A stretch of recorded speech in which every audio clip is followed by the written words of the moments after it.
Jeez.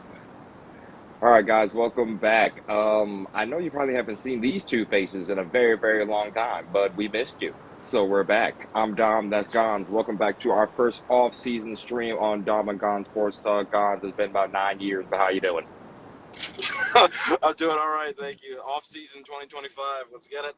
Another season in the books, as it's been for over a month.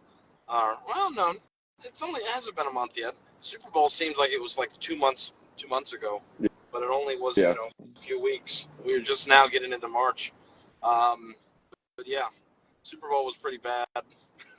But shout out Oh to the no, I 49ers I for, actually for enjoyed it. beating the Chiefs. This is my But favorite one of my favorite Super Bowls, and the Ravens weren't even in it. yeah, yeah. Well, I'm glad to be back. I've been doing good. It's time to start talking about the Ravens offseason, and the scouting combine was this week, and there's just been a lot of stuff going on with you know with the franchise recently. I mean, good, bad. There's just a ton of things. I mean, obviously you got the Justin Tucker situations. We've got a lot of and Justin Tucker, and not just him. There's a couple other things too that came up with old Ravens. And then we've got some, inside edition moves coming up, potential releases, potential re-signings. Who's going to go? Who's going to do it? We've only got a few weeks until that deadline. I believe it's March 14th is when the new league year begins, and that's when free agents are cut loose. So we'll see what the Ravens do. But a lot of things surrounding them right now. So hopefully we can get some more answers soon in the days to come. Yes, a lot of things we don't know, a lot of things we won't know until time approaches, at least for the new league season. Um, a lot of craziness. It's you would think the off season we could just lull quietly into the new league year, but of course, we got to get a hit with some cheese. Um, but What is yes, this, it's a lot to Madden? discuss. Yes. Jeez. Yeah, it's a lot of cheese. But yeah, guys, a lot to dive into, a lot to discuss. First and foremost, before we start anything, as you guys are aware, the Chiefs got absolutely flabbergasted. No, I'm sorry. What's the best word to say? They got absolutely destroyed in the Super Bowl by the Philadelphia Eagles. The Philadelphia Eagles are the current reigning defending Super Bowl champions after a 40-22 victory over the Kansas City Chiefs. That game was fun to watch. I'm sorry, Chiefs fans. I enjoyed the demolition of the Kansas City Chiefs. I know it wasn't by us, but dang it, I loved every second of it. Um, Yeah. and yeah, I didn't want to see a three-peat. I'm sorry. I didn't want to see it. I'm a hater. Call me a hater. Do whatever you want to do. I'm glad it did not happen. Um, but yeah, those are just my short thoughts on the Super Bowl. I was not expecting that. I was expecting a closer game. I thought it was going to be a little more down to the wire, like it was previously when the Eagles and Chiefs faced off. But the Eagles' roster was it was just on a Stacked. different level. Yeah. We saw it all year. The D line is crazy. Secondary was nuts. Their linebackers are nuts.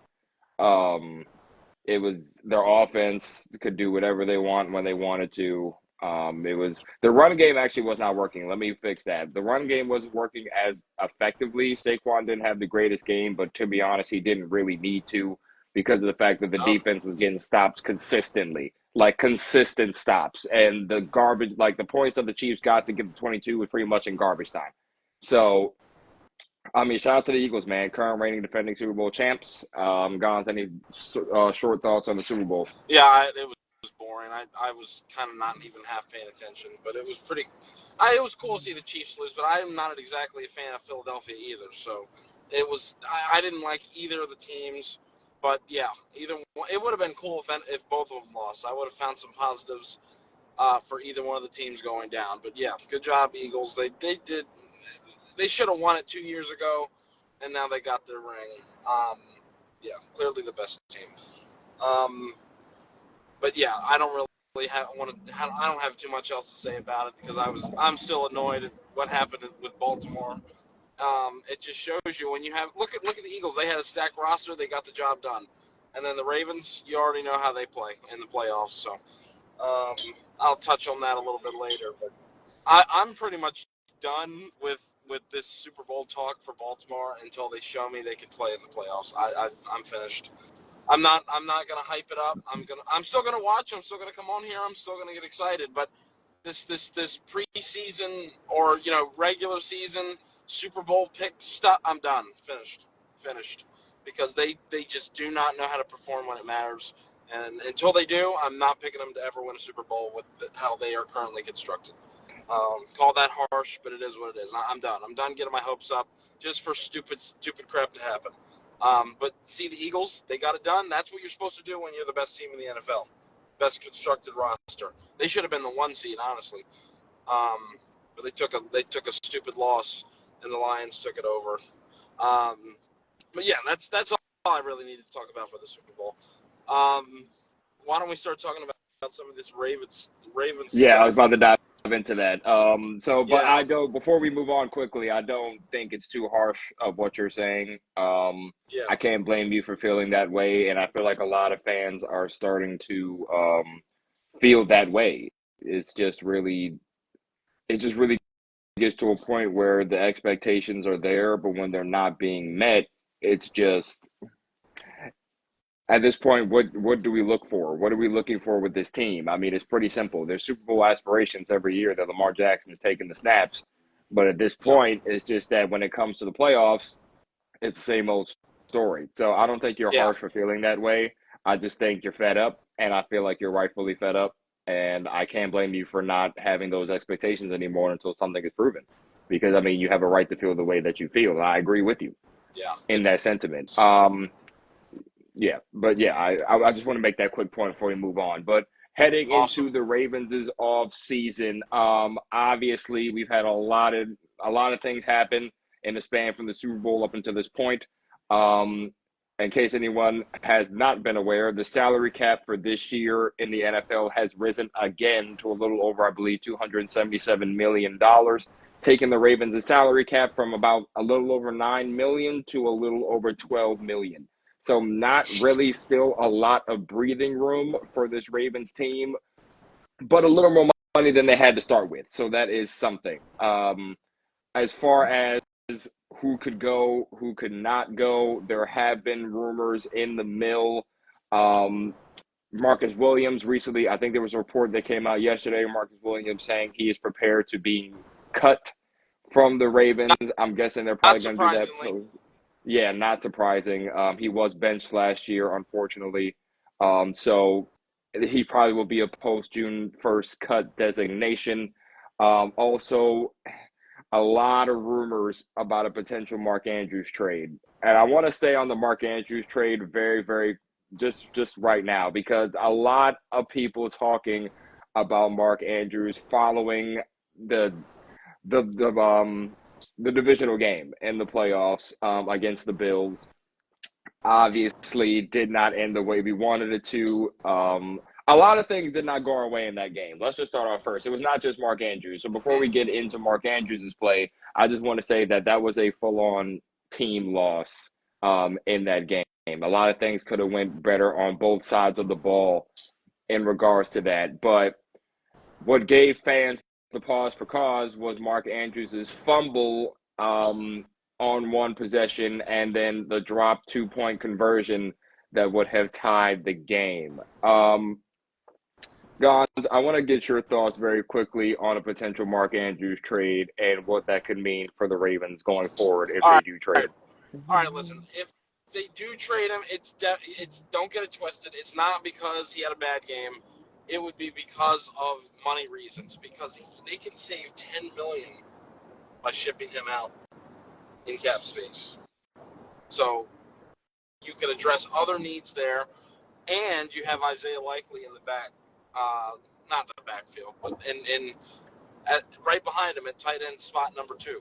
So it's like you're not really downgrading without it. Yeah, you are downgrading the fact where you have 2, superstar tight ends, but I don't know. I wouldn't be completely opposed to trading him. I like Mark Andrews. I think he'll be fine. He'll come back and do his thing, but I don't know. It's going to be whether the Ravens want to invest more money in their needs which is probably going to be another safety, another corner, a tackle maybe. But we'll see because, they don't have too much to work with, and some of these guys are going to expect to get paid eventually. Ronnie Stanley being one of the potentials. So I don't know. But I don't get it twisted. I do not think if they do ship him out or cut him, which I don't think they will cut him. I think if they get rid of him, it'll be by trade. It's not because of the playoff game. It's for strictly business reasons and financial reasons. So, well, as frustrating that is, what happened in January, it's not. He's done a lot for this organization, and the way that EDC talked about it at the presser for the scouting combine, he didn't really give a definitive answer. He kind of left the door open for both possible things. So I don't know. We're going to see in the few weeks.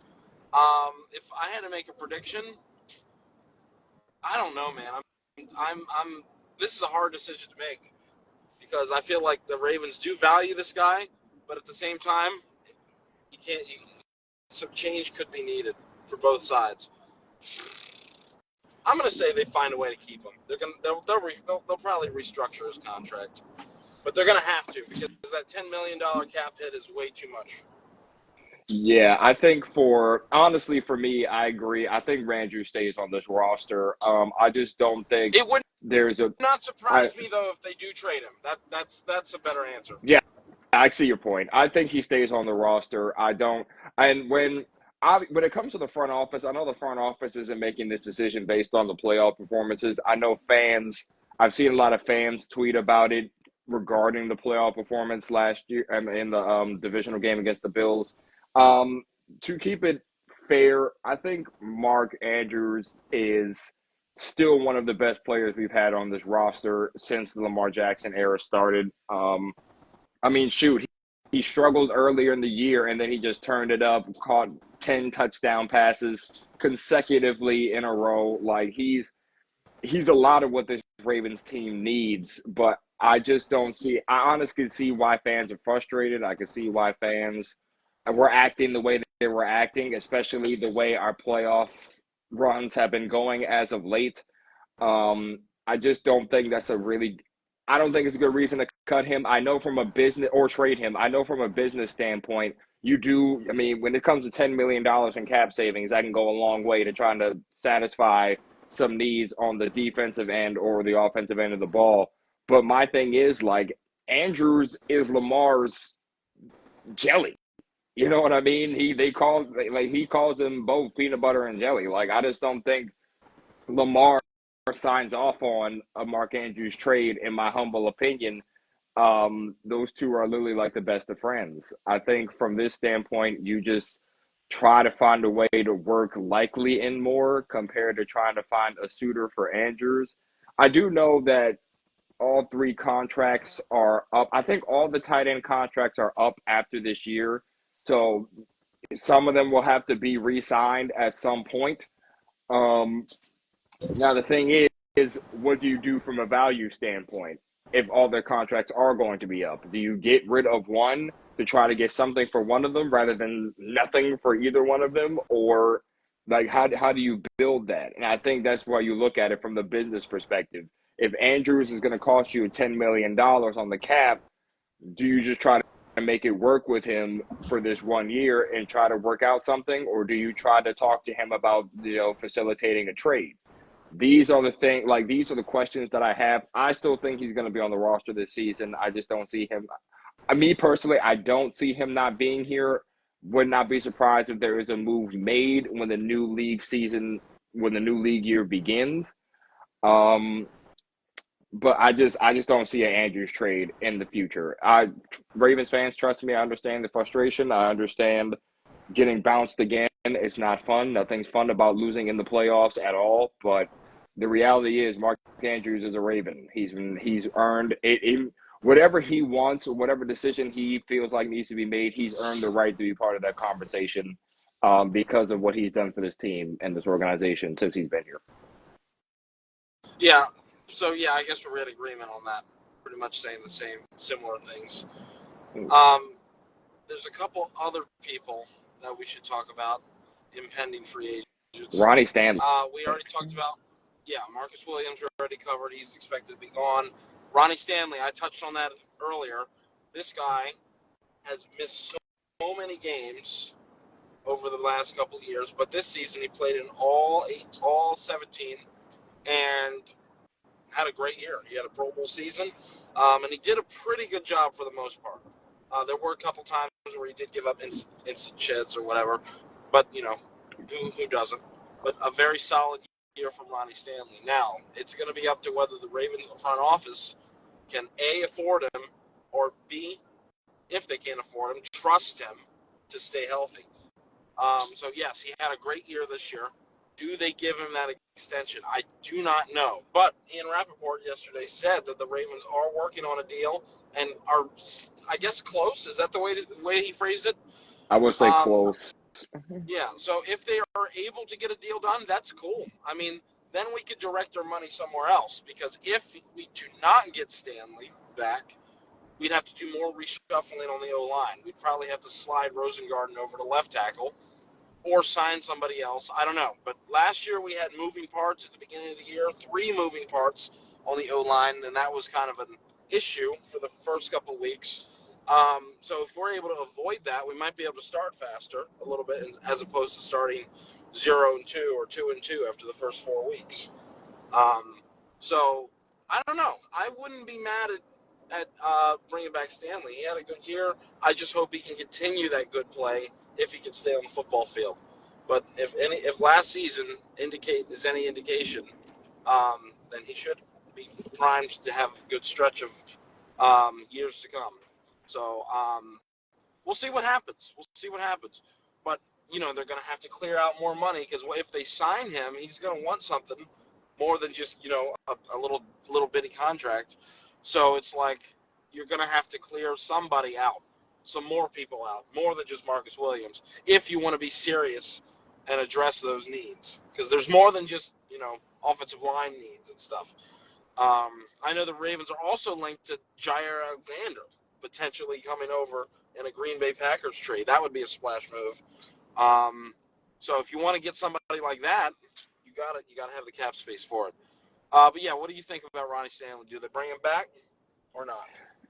I think they should. I think you should. I think that should be one of the top priorities, is trying to find a way to bring him back, especially after the year he had.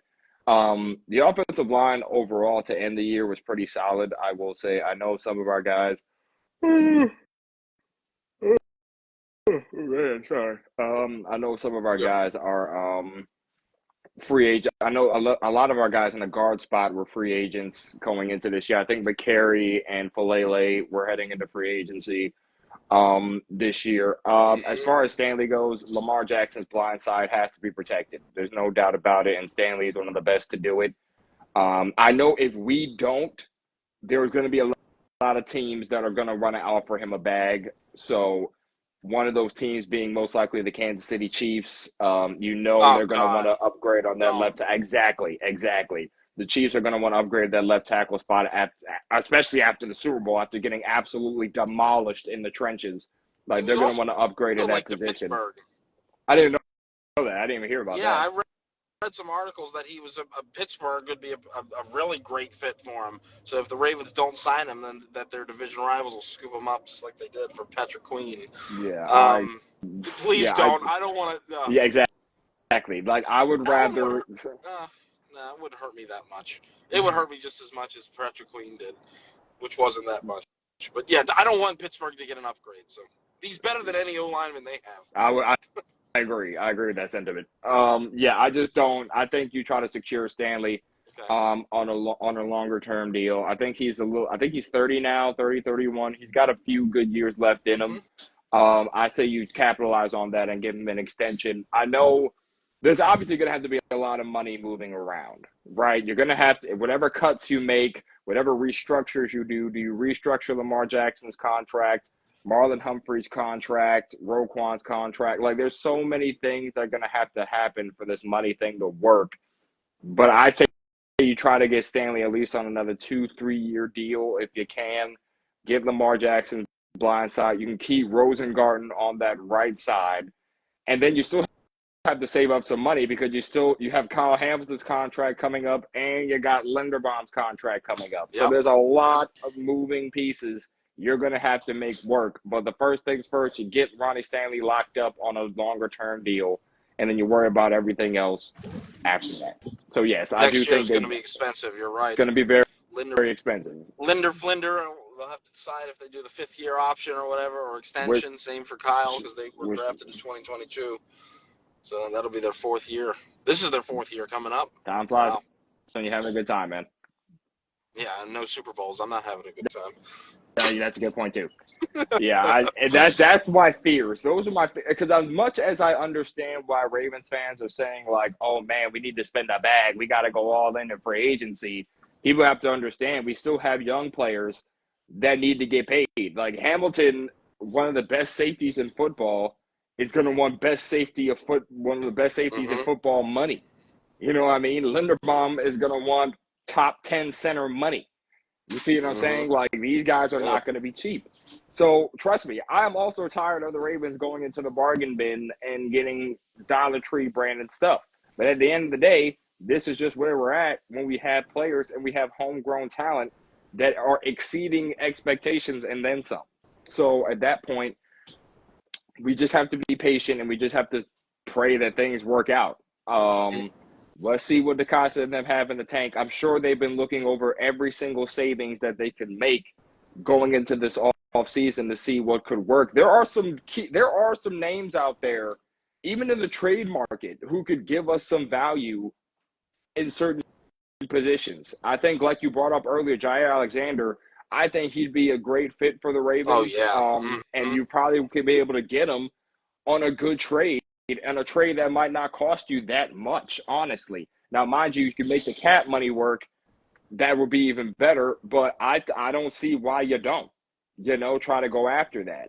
Well, I've also seen that we've been linked to J.C. Horn. I mean, he was a solid corner last year. He might cost you a little more because of age and the year he just had, but I mean, if you go get it, go get it. I mean, I'm They just should get one saying. of those guys. They need to get a premier corner because we forgot one free agent that would kind of sticks out. Stevens, right? So Oh yeah, yeah, yeah. I don't let's think they go bring ahead him and back. no, they don't. I don't think you should either. I mean, he had one good year and then he regressed big time this year. And he just holds on for dear life when he plays. Let's just get somebody that knows what they're doing, and then we could really. I mean, imagine we'll have Humphrey in the slot, we'll have Jair or JC or some premier corner, and then Nate Wiggins. I mean, that is ideal for a secondary, and then Kyle at safety. I mean, and Washington, right? So you got to make a move. You got to do this. So go ahead and cut some of these guys if needed. Make those cuts. Start getting your money ready so we can just make. I'm not saying go crazy in free agency. We don't need too much in free agency. Most of it is just plain, perform execution in big moments. So if we could just knuckle down on getting that cornerback and solidifying the O line, we should be okay. I mean, I'm not worried about being terrible next year. It's just same stuff, but we'll talk about that later. Yeah, actually, when you were naming off like names in the secondary, you were making me think of a good point. The linebacker position is also something we need to That's address true. Yeah. this year in this off season. We need somebody who's going to be able to go with Roquan in the box next year because last year we thought it was Trenton Simpson. He was benched, and then you saw Chris Board in there. You saw Malik Harrison in there. We need another linebacker in the box with Roquan Smith. It's just that And simple. As where for you get that? The draft. I, I think you should draft one. yeah, I don't see a problem with that. That position just needs to be addressed. Also, Mm-hmm. outside linebackers also needs to be addressed in either this year's draft or somewhere in free agency. Obviously, again, Van Noy did sign I think it was a 2-year contract extension. He played out this year. I think this will be the last year of his deal. So you got to address that. Ojabo, unfortunately, I'm not going to lie, he didn't get a lot of playing time. Some days he was a healthy scratch. We just got to come to the fact that it just didn't work out, and that's okay. Odafe always coming off a career year, 10 sacks Oh, this past speaking of year. Odafe, did you see the tweet he put out? I did see the tweet of the peace sign. I was about to get to that too. Are the Ravens got something in mind, I don't know. like trade I don't. wise? I don't know. It's just a little weird how that comes. He released another tweet, I think, this morning, saying something about God's plan, or something like that. He said he hoped it ain't Mm. so, but if it's God, I don't know. I don't know what's going on in that realm. But yeah, Can we get but that something good position. for him? I I mean, mean, he's I'm coming not off a year. especially sold on. I mean, he did good, but there are times where he disappears. There are. I And mean, it's just we have to keep a spade a spade. And I do, as much as I also love Odafe Owe, we have to be real. The pass rush was not that good last year. it was We have okay. to be I would real. It say it was was okay. okay. Yeah. Yeah, exactly. It was decent at best. I mean, we had some rushers who, but when Kyle Van Noy is your leading sack getter, it's not That's not like he true, was shouldn't it? be. I think he was. No, Owe had 10. He had. Well, let me double Yeah. check because Yeah. I'm. No way. But while I'm, Hamilton had more than 10.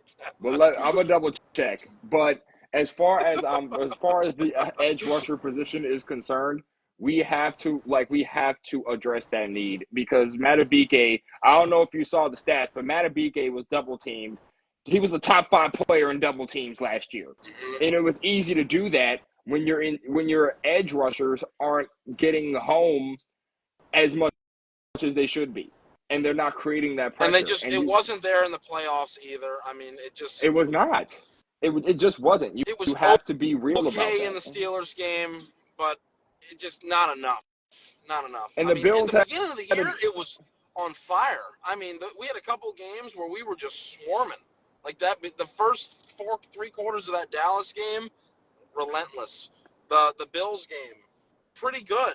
I mean, we got some sack fumbles on Allen, and this is round 1, by the way, guys. Round 2 was non-existent.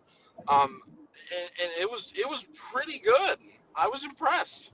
And then yeah, and also by the way, I was right. Kyle Van Noy did lead the team with 12 and a half sacks.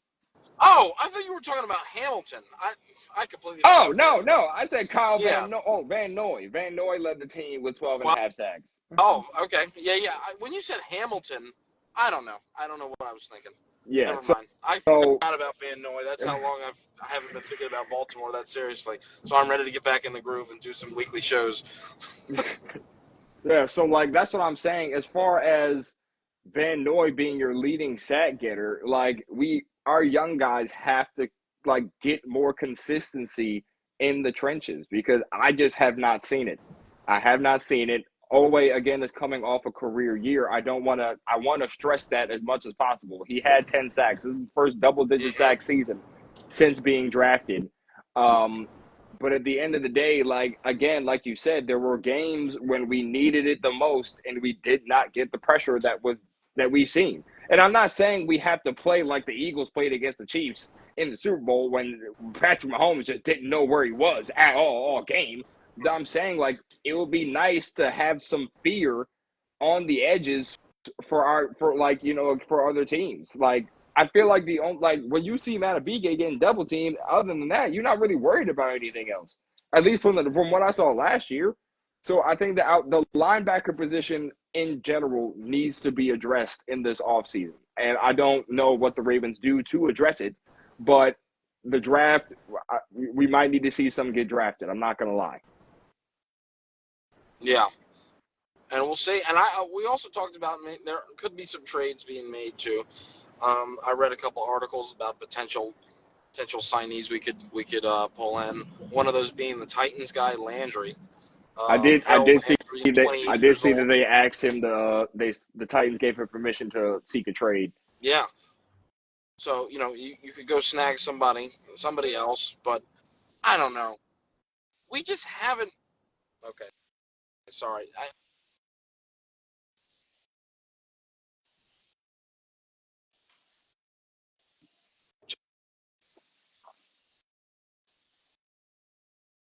I don't. The Ravens just haven't had luck when it comes to drafting home run pass rushers. I mean, as of late. they used to hit gold on it every time. I mean, I would say the last decent one they got, I have to say, was probably Owe, and he was 21, and then the one before that, Matabike, was 2020. But they haven't really hit on any other pass rusher since then, and we need to change that because I'm kind of getting a little tired of let's pull in a 30-year-old veteran to come in and play for us 1 year and then go away again. I mean, that system works, but it's not sustainable, I don't think. We need to hit on some of these pass rush selections.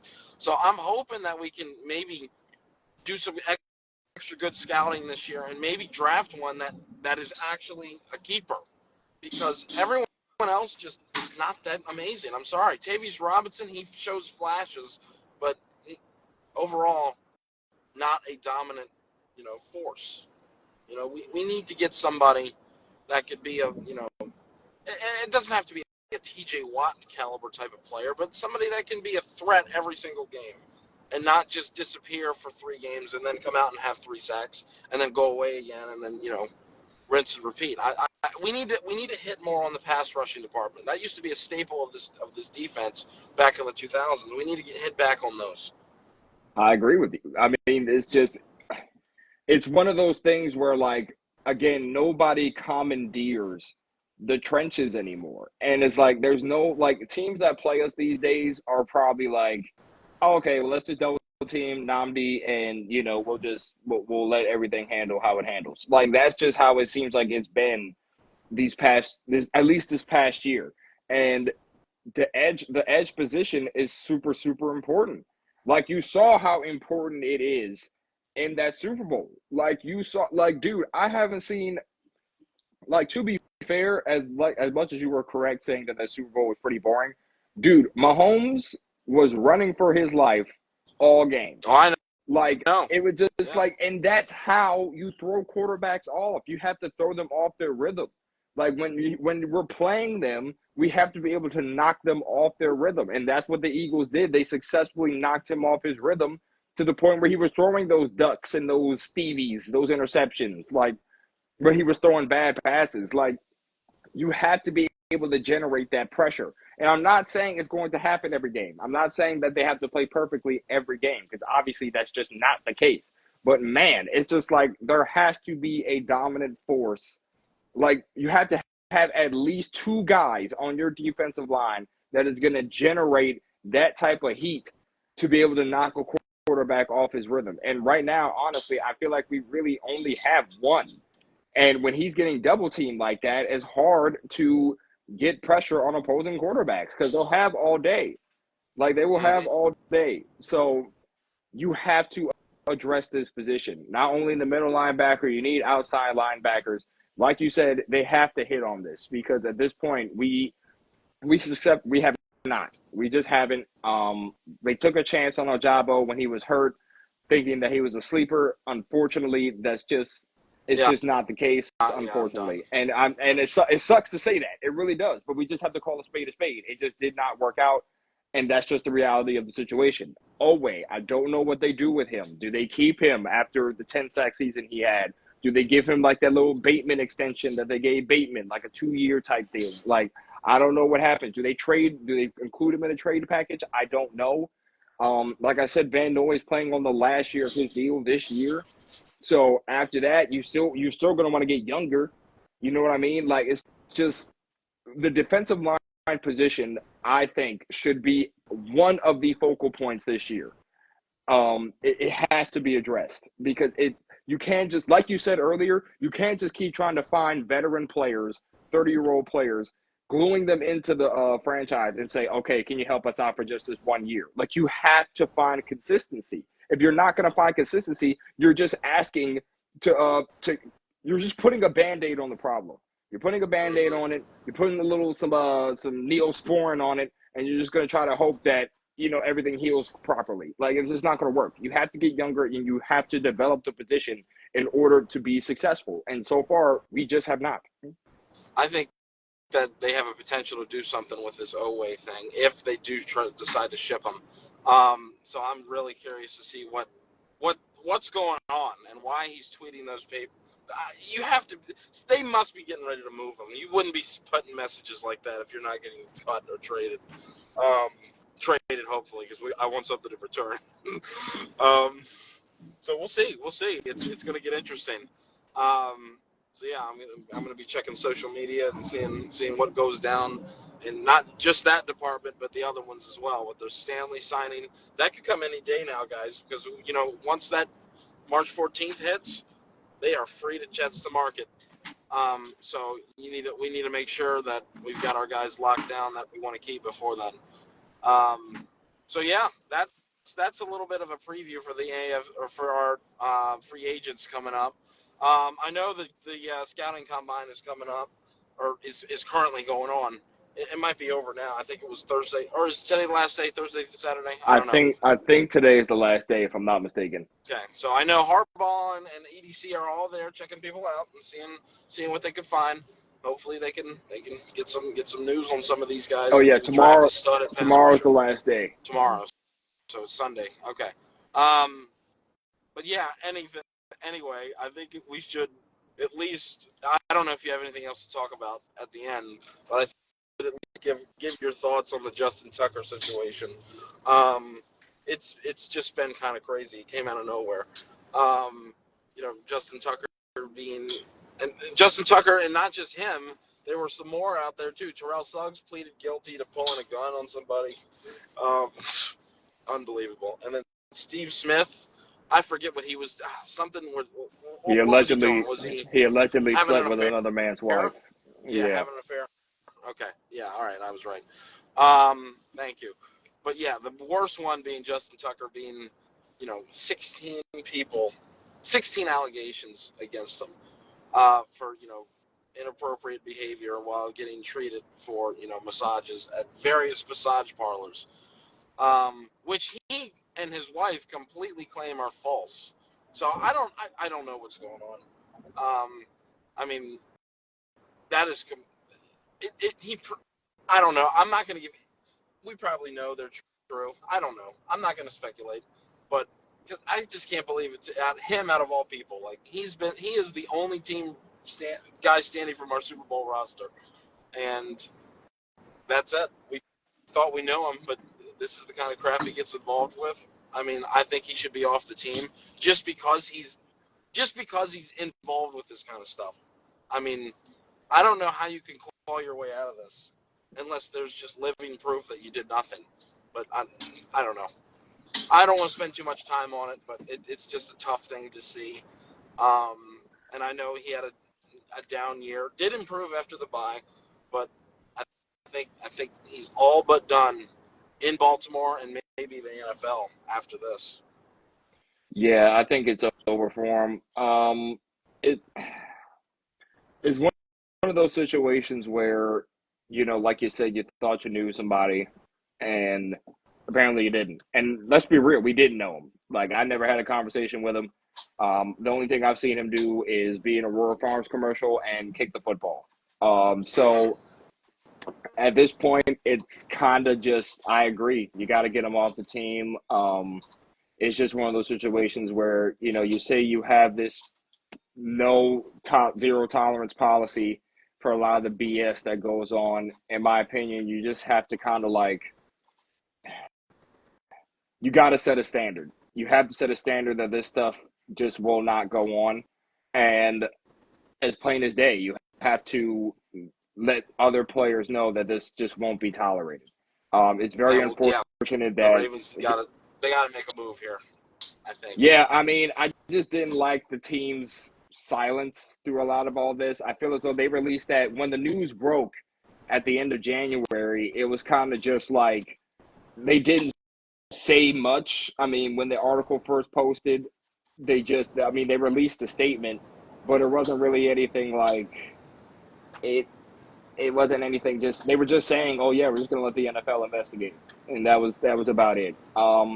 And then when the constant Harbaugh speak at the combine presser, sometime this week, I believe that was Yeah. Wednesday or Thursday, one of those. It was the same stuff. It was just, oh yeah, we're just going to let the NFL investigate. and obviously DaCosta got bombarded with questions about it. I think the first 4 or 5 questions were about Tucker and how they plan to approach the situation.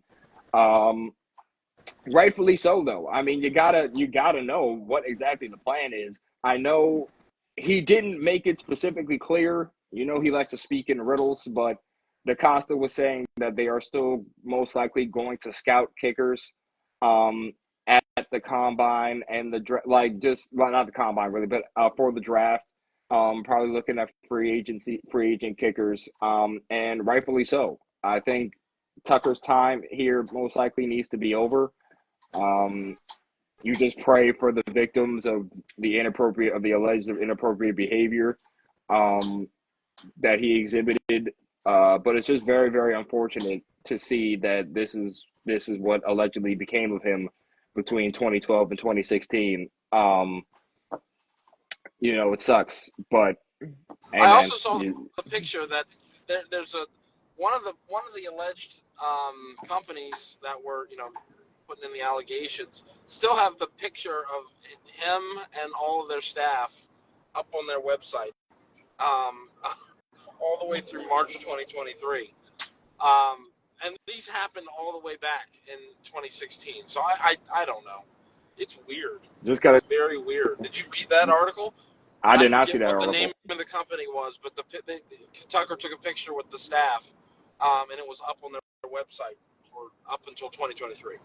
So I did if these not see happened that. and back in 2016 or 2012 through 16, whatever, why the heck is that still on there? Like, I don't know.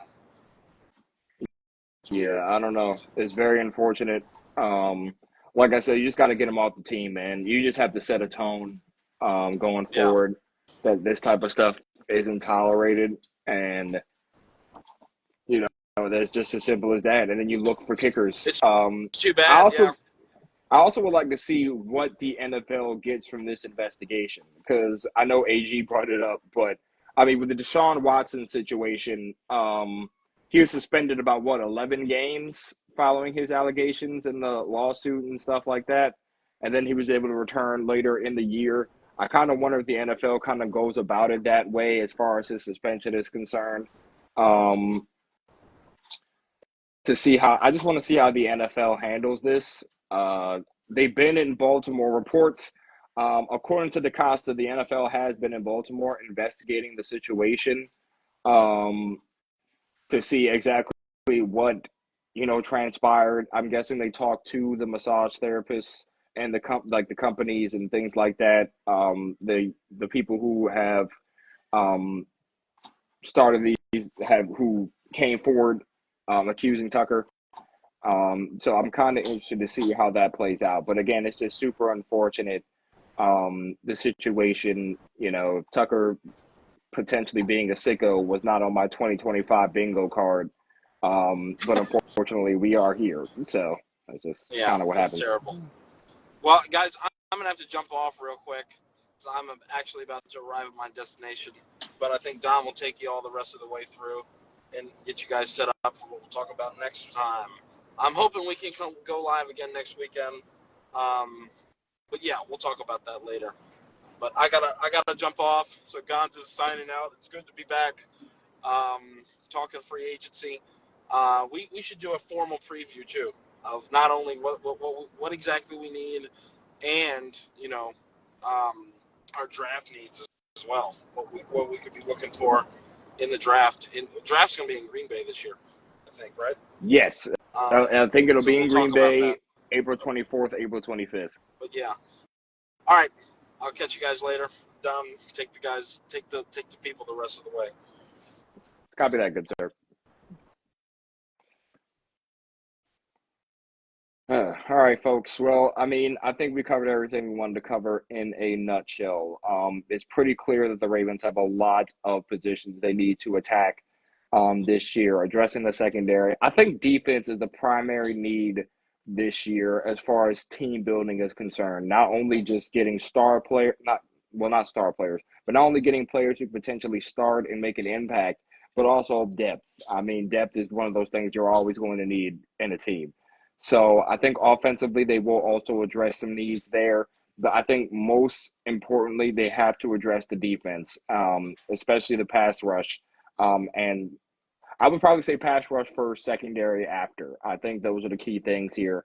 Um, I gotta look more into these prospects, see who the Ravens could potentially draft. I hear a lot of rumblings about a possible safety that they could take in the first round if he does not go early. I think we're pick 27 in this year's draft. So it's a lot of things to think about, a lot of things to address. It's gonna be a very interesting offseason going into this year, how much money the team can save going forward. So we're just gonna have to see. We'll probably talk about it more we'll try to go live next week to give you guys a more broader, in-depth analysis of what we feel like would help the team going into next year. But anyway, we're going to stop. Well, I'm going to sign off here. You guys can just thank you for supporting us throughout this for last year. We appreciate it. We're hoping to come back bigger and better this year. And yeah, so we'll see you guys next time on Domandgon Sports Talk.